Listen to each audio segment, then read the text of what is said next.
Hi students, welcome to KC Botany. 10th, 11th, 12th students பார்த்தீங்கன்னா இன்னும் 3 வாரம் தான் இருக்கு. 10th பார்த்தீங்கன்னா 3 வாரம் எக்ஸ்ட்ராவே இருக்கு. ஸோ இந்த 3 வாரத்தில் என்னால் எஃபோர்ட் எடுத்து படித்தா நம்ம ஃபுல் மார்க்ஸ் வந்து எடுக்க முடியுமா, ப்ளஸ் வந்து ஒரு 500 எபோ தாண்ட முடியுமா அப்படின்னு சொல்லிட்டு நிறைய பேருக்கு வந்து டவுட் இருக்கும். தாராளமாக நீங்கள் வந்து படிக்கலாம். ஒரு 5 hours ஸ்டடி பிளான் தான் பார்க்க போகிறோம். ப்ளஸ் வந்து என்னென்ன பண்ணனா நம்ம வந்து ஃபுல் மார்க்ஸ் வந்து ஸ்கோர் பண்ணலாம் அப்படிங்கிறத டீட்டெயில்டாக பார்ப்போம். ஸோ அதுக்கு முன்னாடி நீங்கன்னா நம்ம சேனலை சப்ஸ்கிரைப் பண்ணாமல் தான் சப்ஸ்கிரைப் பண்ணுறேங்க. மறக்காமல் இந்த வீடியோக்கு ஒரு லைக் பண்ணிடுங்க. ஸோ 5 hours ஒரு நாளைக்கு உங்களுக்கு டைமிங் எப்படி இருக்கோ அதுக்கேற்ற மாதிரி சேஞ்ச் பண்ணிங்க.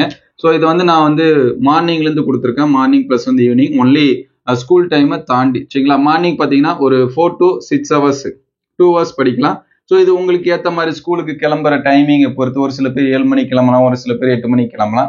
ஸோ அதுக்கேற்ற மாதிரி இந்த டைமிங்கை சேஞ்ச் பண்ணிங்க. ஸோ மினிமம் 4 மணிக்குலேருந்து படிக்கிறதுக்கு நீங்கள் ஸ்டார்ட் பண்ணிங்கன்னா ரொம்பவே பெட்டராக இருக்கும். அதே போல் ஈவினிங்கில் 6 to 8 கொடுத்துருக்கேன். இங்கே வந்து 2 hours. ஸோ இது வந்து எல்லாமே ஒர்க்கிங் டேல தான் சரிங்களா. அதாவது சாட்டர்டே ஒரு சில இடத்துல ஸ்டடி வைப்பாங்க. சண்டே மோஸ்ட்லி பார்த்தீங்கன்னா லீவாக இருக்கும், இல்லை அதுவுமே ஸ்டடி இருக்கிற ஸ்கூல்லாம் இருக்குது.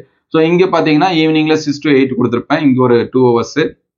அதுக்கடுத்து 1 hour பிரேக் எடுத்துட்டு 9 to 10 பார்த்தீங்கன்னா 1 hours. மொத்தம் நீங்கள் வந்து 5 hours. மோஸ்ட்லி இந்த 5 hours கரெக்டாக நீங்கள் வந்து யூட்டிலைஸ் பண்ணீங்கன்னா உங்களால் நீங்கள் எதிர்பார்க்கக்கூடிய மார்க்ஸ் உங்களால் என்ன பண்ண முடியும், ஸ்கோர் பண்ண முடியும். ஃபர்ஸ்ட் நீங்கள் வந்து ரிலாக்ஸாக இருங்க சரிங்களா. எக்ஸாம்ஸோட அந்த டென்ஷன்லேயே இருக்காதீங்க. நம்மளால எடுக்க முடியுமா, இவ்வளோ படிக்கணுமே அப்படின்னு சொல்லிட்டு எந்த ஒரு விஷயத்துலையும் பதட்டப்பட்டா எதுவுமே ஆக போகிறதில்ல. ஸோ அதனால கொஞ்சம் ரிலாக்ஸாக மைண்ட் வச்சுங்க.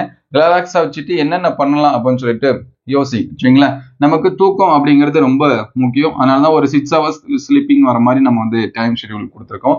6 to 7 or 8 hours கூட நீங்கள் வந்து உங்களுடைய ஷெடியூலுக்கு ஏற்ற மாதிரி அதை சேஞ்ச் பண்ணிங்க. மினிமம் 6 மணி நேரம் தூக்கம் அப்படிங்கிறது ரொம்பவே முக்கியம். அதுக்கடுத்து பார்த்தீங்கன்னா நல்ல ஃபுட்டாக எடுத்துங்க. போதுமான அளவு என்ன பண்ணுங்க, தண்ணீர் வந்து குடிங்க. ஸோ அது கூடவே உங்களுடைய ஷெடியூல் ஒன்று தனியாக போட்டு வச்சுங்க. ஒரு 3 வாரம் தான் இருக்குது. ப்ளஸ் வந்து பப்ளிக் எக்ஸாம்ஸ் ஷெடியூல் நமக்கு அவங்களே கொடுத்துட்டாங்க. ஏன்னா பப்ளிக் எக்ஸாம்ஸு இந்தந்த டைமிங்கில் இதுதான் படிக்கணும். இப்போ தமிழுக்கு ஒரு 2 நாள் கேப் இருக்குது, இங்கிலீஷ் இருக்குது, மேக்ஸ், சயின்ஸு இந்த மாதிரி இருந்துச்சு அப்படின்னா அந்த ஷெடியூலை நம்ம வந்து என்ன பண்ணுவோம், ஃபாலோ பண்ணுவோம். ஸோ அது வரைக்கும் உங்களுக்கு இருக்கக்கூடிய கேப்ல நீங்க வந்து ஒரு ஷெடியூலை ஃபாலோ பண்ணுங்க. அந்த ஷெடியூலை உங்களுக்கு எது வீக்கா தெரியுதோ அந்த சப்ஜெக்டை நோட் பண்ணுங்க சரிங்களா. இப்போ எனக்கு வந்து நான் 10th இருந்தேன் அப்படின்னா எனக்கு வந்து மேக்ஸ் கொஞ்சம் டஃபா இருக்க மாதிரி இருக்கு, இல்லை சயின்ஸ் இருக்கு.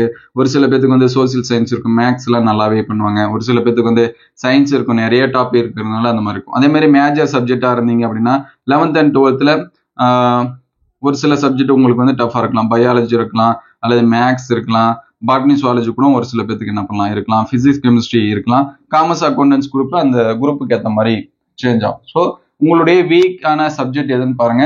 அந்த சப்ஜெக்ட்ல எதுல ரொம்ப டாபிக் அல்லது லெசன், இப்போ 15 லெசன்ஸ் இருக்கு அல்லது 10 லெசன் இருக்கு அப்படின்னா இந்த லெசன்ஸ்ல எது எல்லாமே வீக்கா இருக்கீங்க, எதெல்லாமே நீங்க படிக்காம இருக்கீங்க. நீங்க இப்போ ஒரு நிறைய எக்ஸாம்ஸ் வந்து எழுதிருப்பீங்க இது வரைக்குமே. செகண்ட் டிவிஷன் ஓரளவுக்கு நிறைய டிஸ்ட்ரிக்ட்ல கம்ப்ளீட் ஆயிடுச்சு சரிங்களா. நீங்க வந்து யூனிட் டெஸ்ட்ல ஸ்டார்ட் பண்ணி மிட்டம் எழுதிருப்பீங்க, குவார்டர்லி எழுதிருப்பீங்க, ஹாஃப் இயர்லி, ரிவிஷன் 1 எழுதிருப்பீங்க, 2 எழுதிருப்பீங்க. ஸோ நிறைய இடத்துல யூனிட் டெஸ்ட், ஸ்லிப் டெஸ்ட் இந்த மாதிரி எல்லாமே எழுதிருப்பீங்க.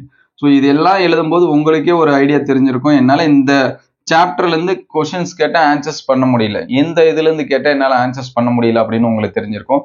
ஸோ அந்த மாதிரியான டாபிக் இதெல்லாமே பாருங்க சரிங்களா. அதெல்லாமே நோட் பண்ணி அது ஒரு ஷெடியூலா எழுதி வச்சுங்க சரிங்களா. Next previous year question papers, ஒரு 2 years கொஸ்டின், 3 years கொஸ்டின்ஸ் எல்லாமே பாருங்க.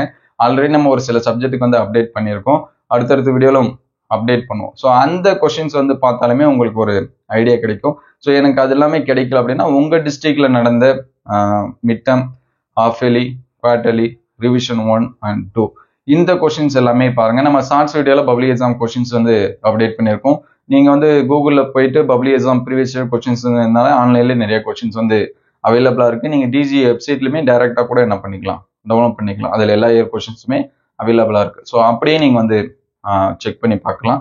ஸோ ரொம்ப முக்கியமானது என்ன அப்படின்னா இந்த 3 வாரத்தை நமக்கு பப்ளிக் ப்ராக்டிக்கலுமே நடக்கும் 1 week சரிங்களா. 10th பப்ளிக் ப்ராக்டிக்கல் டேட்டு கொடுத்துட்டாங்க. அது மார்ச் லாஸ்ட் வீக் நமக்கு வந்து நடக்குது. ஸோ இந்த ஒரு வாரத்திலையும் நீங்க வந்து ஒரு 3 நாள் தான் படிக்கிற மாதிரி இருக்கும், மீதி 3 நாள் கொஞ்சம் ஃப்ரீயா இருக்கிற மாதிரி இருப்பீங்க. ஏன்னா நமக்கு வந்து ஒரு நாளைக்கு ஒரு சப்ஜெக்ட் தான் ப்ராக்டிக்கல் நடக்கும். பிசிக்ஸ் நடக்கும், அடுத்த நாள் கெமிஸ்ட்ரி, அடுத்த நாள் பயாலஜி இந்த மாதிரி நடக்கும். ஒரு சில இடத்துல பார்த்தீங்கன்னா மார்னிங் வந்து பேட்ச் வைஸாக பிரிச்சிருப்பாங்க. நிறைய ஸ்ட்ரென்த் இருக்கக்கூடிய ஸ்கூலில் பார்த்தீங்கன்னா ஒரு பேட்ச் வந்து ஃபிசிக்ஸ் செய்வாங்க, அடுத்து வந்து ஈவினிங் வந்து பார்த்தீங்கன்னா கெமிஸ்ட்ரி இந்த மாதிரி மாற்றி கூட செய்வாங்க. அது ஸ்ட்ரென்த்தை பொறுத்து, அந்த ஸ்கூல் பொறுத்து, அந்த டிஸ்ட்ரிக்ட் பொறுத்து அது என்ன பண்ணும், சேஞ்சஸ் ஆகும். ஸோ மினிமம் ஒரு 5 ஹவர்ஸ் வீட்டில் வந்து படிக்கிற ஷெடியூல் தான் இது. ஸோ ஸ்கூலில் உங்களால் முடிஞ்ச அளவுக்கு மேக்ஸிமம் என்னென்ன படிக்க முடியுமோ அது எல்லாமே பாருங்க.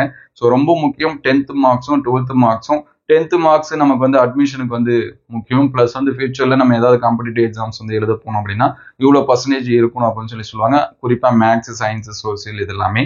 ஈவன் நீங்கள் வந்து நம்ம ஏற்கனவே சொல்லியிருந்தோம் சிஎம் டேலண்ட்ஸ் எக்ஸாம்ஸ் எல்லாமே 11th கால்ஃபர் பண்ணுறாங்க. அதில் மந்த்லி ஸ்காலர்ஷிப் 1000 ரூபா இந்த மாதிரி கொடுத்துட்டு இருக்காங்க. ஸோ அப்போ நீங்கள் தமிழ், மேக்ஸு, சயின்ஸு, சோஷியல் இது எல்லாமே படிக்கிறது அந்த எக்ஸாம்ஸ்க்கு உங்களுக்கு வந்து என்ன பண்ணும், ஹெல்ப்ஃபுல்லாக இருக்கும். ஸோ 12th நம்ம சொல்ல தேவையில்ல, அதை வச்சு தான் நமக்கு வந்து அடுத்த அட்மிஷன், நீங்கள் சயின்ஸு, ஆர்ட்ஸ் அண்ட் சயின்ஸில் காலேஜில் அட்மிஷன் போடணும்னாலும் சரி, அல்லது வந்து இன்ஜினியரிங் இந்த மாதிரி போகணுன்னாலும் சரி. ஸோ இதுக்கு எல்லாமே நமக்கு என்ன வேணும் அப்படின்னா கட் ஆஃப் மார்க்ஸ் அப்படிங்கிறது ரொம்ப முக்கியம். ஸோ இந்த ஷெடியூலை நீங்கள் வந்து ஃபாலோ பண்ணுங்கள். மினிமம் 5 ஹவர்ஸ் படிக்கிற மாதிரி பாருங்க. முடிஞ்ச அளவுக்கு மொபைலை வந்து கொஞ்சம் தள்ளி வைங்க.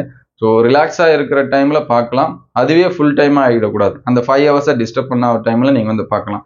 ரெஸ்ட் எடுக்கிற டைமில் நீங்கள் வந்து என்ன பண்ணலாம், பார்த்து யூட்டிலைஸ் பண்ணிக்கலாம். ஸோ பப்ளிக் எக்ஸாம்ஸ்க்கு எல்லா சப்ஜெக்ட்டுக்குமே இம்பார்ட்டன்ட் கொஸ்டின் வந்து அப்லோட் பண்ணியிருக்கோம். அது எல்லாமே வீடியோ லிஸ்ட்டில் இருக்குது. பிளேலிஸ்ட்டில் பப்ளிக் இம்பார்ட்டன்ட் கொஸ்டின் செக் பண்ணி பாருங்கள். ஸோ இந்த வீடியோ எந்த அளவுக்கு ஹெல்ப்ஃபுல்லாக இருக்குது அப்படின்னு சொல்லிட்டு கமெண்ட் பண்ணுங்கள். ஸோ இந்த வீடியோ ஹெல்ப்ஃபுல்லாக இருந்துச்சுன்னா உங்கள் ஃப்ரெண்ட்ஸுக்கு ஷேர் பண்ணுங்கள். ஸோ இது வரைக்கும் லைக் பண்ணால் பார்த்தீங்கன்னா மறக்காமல் ஒரு லைக் பண்ணிடுங்க. ஸோ தேங்க்யூ ஃபார் வாட்சிங்.